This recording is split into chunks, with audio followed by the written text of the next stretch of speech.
लंबोदरं नमस्तुभ्यं सततं मोदकं प्रिय निर्विघ्नं कुर्मे देव सर्वकार्येषु सर्वदा।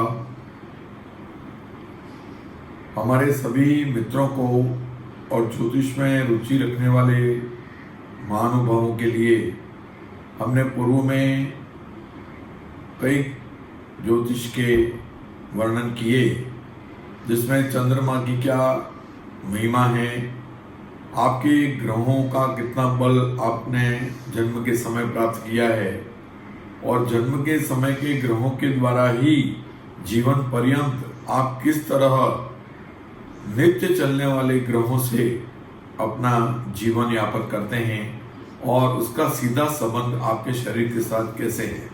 इस संबंध में हमने कई विचार प्रकट किए।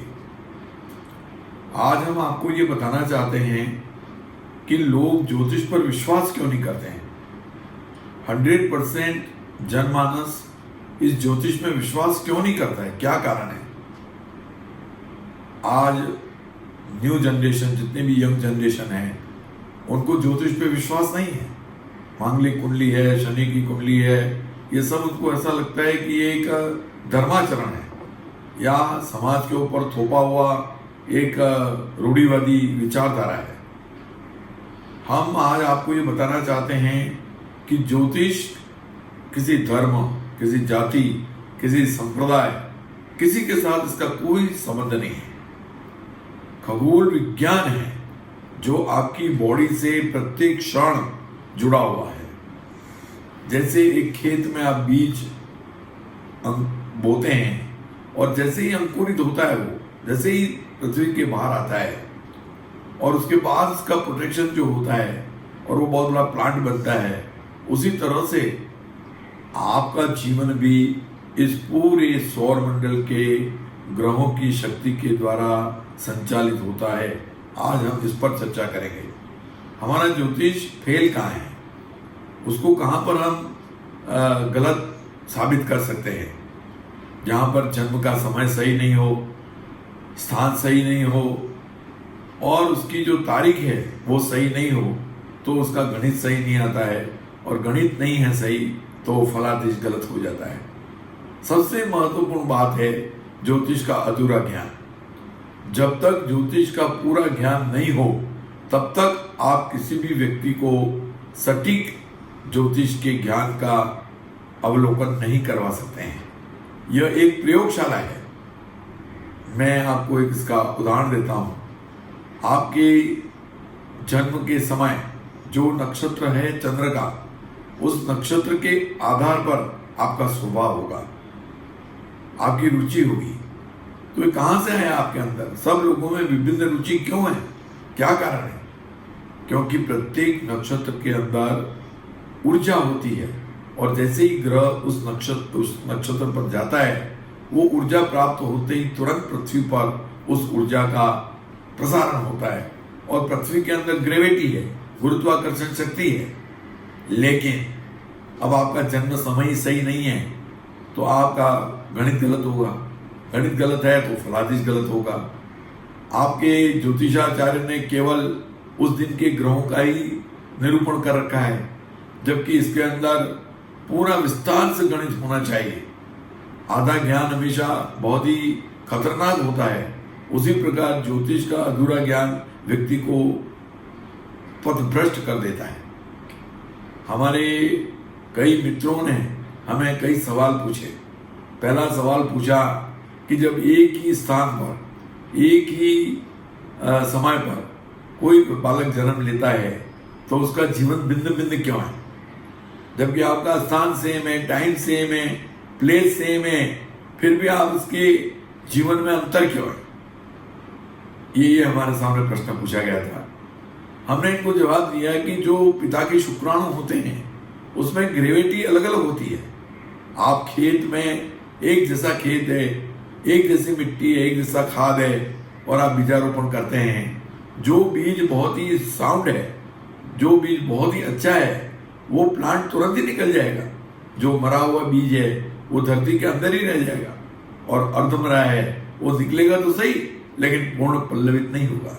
उसी तरह से आपके जन्म के समय दूसरा बालक भी उसी समय पे जन्मा है, लेकिन उसके पिता की शुक्राणु की ग्रेविटी ग्रहण करने की शक्ति, उस बीज के अंदर वो डेवलपमेंट प्राप्त करने की ताकत नहीं थी। जो यूनिवर्सल पावर से जो शक्ति प्राप्त होती है वो ग्राह्य करने की शक्ति नहीं थी, और गर्भ में उसको पल्लवित करने के लिए उसको वो ऊर्जा नहीं मिली जो दूसरे बालक को मिली। गर्भ भी बहुत बड़ा एक क्षेत्र होता है जहां पर बालक का बीजारोपण होने के बाद उसके अंदर सब प्रकार के खान पान, विचारधारा, रहन सहन, इसके प्रभाव नित्य होते रहते हैं और उसमें डिफरेंस होता है, इसीलिए वो उनके जीवन में अंतर आ जाता है। ऐसे कई प्रश्न हमारे सामने पूछे जाते हैं जब एक ही समय पर दो बालक पैदा होते हैं एक माँ के गर्भ से, तो उन दोनों का जीवन अलग क्यों होता है? आपको मालूम है कि एक साथ दो बीज किसी जमीन में पड़ जाते हैं तो एक बीज तो बिल्कुल फ्लो करके बाहर आ जाता है, दूसरा बाहर आता तो है लेकिन वो बिल्कुल अधमरा सा आता है। तो इस डेवलपमेंट होने के अंदर अंतर आ जाने के कारण उनके जीवन भिन्न भिन्न होते हैं। ऐसे कई ज्योतिष के सामने प्रश्न आते हैं जहां पर हम ज्योतिष को एक औपचारिक मान लेते हैं और उसको सही नहीं मानते हैं, लेकिन वास्तविकता यह है कि प्राणी मात्र, मनुष्य मात्र इस ग्रहों के अधीन है। उसका मन जो है वो चंचल होता है, चंद्रमा उसकी दिशा और दशा को निर्धारण करता है, सूर्य उसके आत्मबल को निर्धारण करता है, बुध उसके बुद्धि तत्व को बताता है, गुरु उसके गुण बताता है, शुक्र उसका सुख बताता है, शनि उसकी स्टेमिना बताती है, मंगल उसका हृदय, उसका स्वभाव, उसका अनुशासन, उसकी कितनी कार्य करने की क्षमता है, उसको सारे ग्रह अपने आप प्रदर्शित कर देते हैं। क्योंकि हमारा पृथ्वी जो दो गतियां उसकी होती हैं, एक गति होती है स्वयं की दूरी पर घूमना 24 घंटे में, और एक होती है सूर्य के चारों ओर परिक्रमा करना। उन दोनों गतियों में इतना पावर होता है, उतनी शक्ति होती है कि वो पूरे सौर मंडल के सभी ग्रहों की शक्ति को निरंतर आमंत्रित करती रहती है। अब उस शक्ति के अंदर पॉजिटिव पावर भी होता है और नेगेटिव पावर भी होता है। नेगेटिव पावर जैसे ही आता है वो नेगेटिव इफेक्ट करेगा ही करेगा। आपको क्रोध आ जाता है, गुस्सा आ जाता है, वो कहां से आता है? वो गुस्सा कहां से आता है?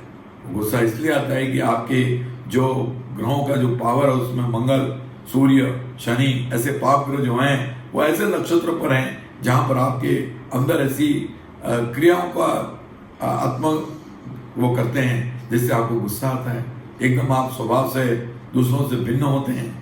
उसी तरह से बहुत से लोग इतना कल्पनाओं में रहते हैं, कवि बन जाते हैं, तो उनके पास ऐसा चंद्रमा होता है, इन कलाओं के अंदर उनको जाने की प्रवृत्ति होती है। तो इतनी भिन्नता कहां से आ गई? इतने लोग पैदा होते हैं, सब लोगों में भिन्नता कहां से आ गई?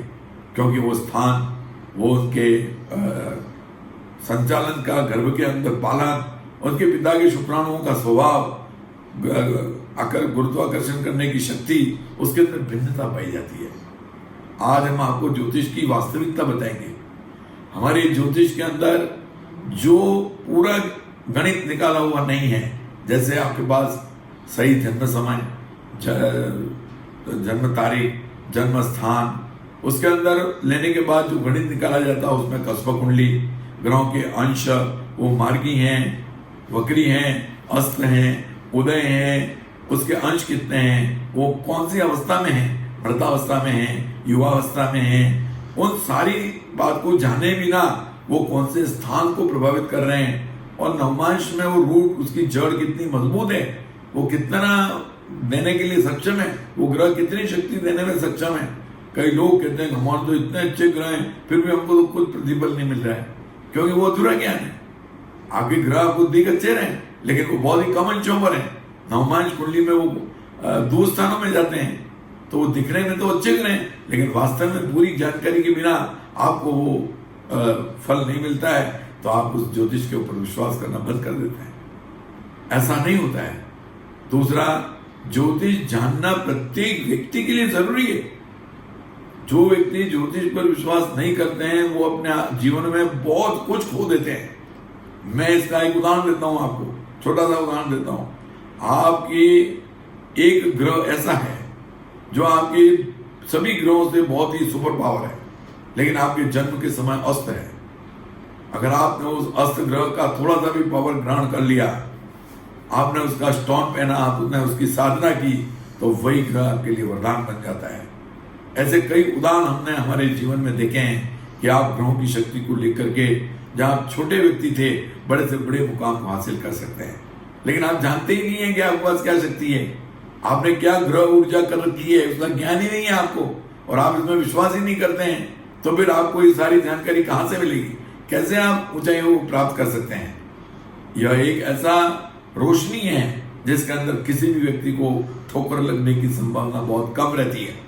भले ही कोई आज के अत्याधुनिक युग में युवा पीढ़ी इस मंगल, शनि, उन ग्रहों को मानते हो या ना मानते हो, लेकिन आप समाज के अंदर गृहस्थ जीवन को दूषित होते देख ही रहे, तलाक होते हुए देख ही रहे, तो आप उस स्थिति की क्यों पैदा होती है? जब आप इतने पढ़े लिखे हैं, आप जानते हैं सारी चीजें, आपने लव मैरिज की है, सोच समझ के शादी की है, इसके बाद भी आपके तलाक की स्थिति क्यों आई? कहां से ये विचार उत्पन्न हुए? कहीं ना कहीं आप इस ग्रहों की ऊर्जा से जुड़े हुए हैं और आपको इसका ज्ञान नहीं है, और इस ज्ञान के अभाव में आप अपने जीवन की काफी चीजें खो देते हैं। व्यापार में आपका ऊंचा वचन आता है, एक ऊंचाई से पहुंचा हुआ व्यक्ति जीरो पर आ जाता है। ऐसा क्यों होता है? क्या कारण है इसके पीछे? आप स्वयं इसका मूल्यांकन ज्योतिष जानने के बाद कर सकते हैं।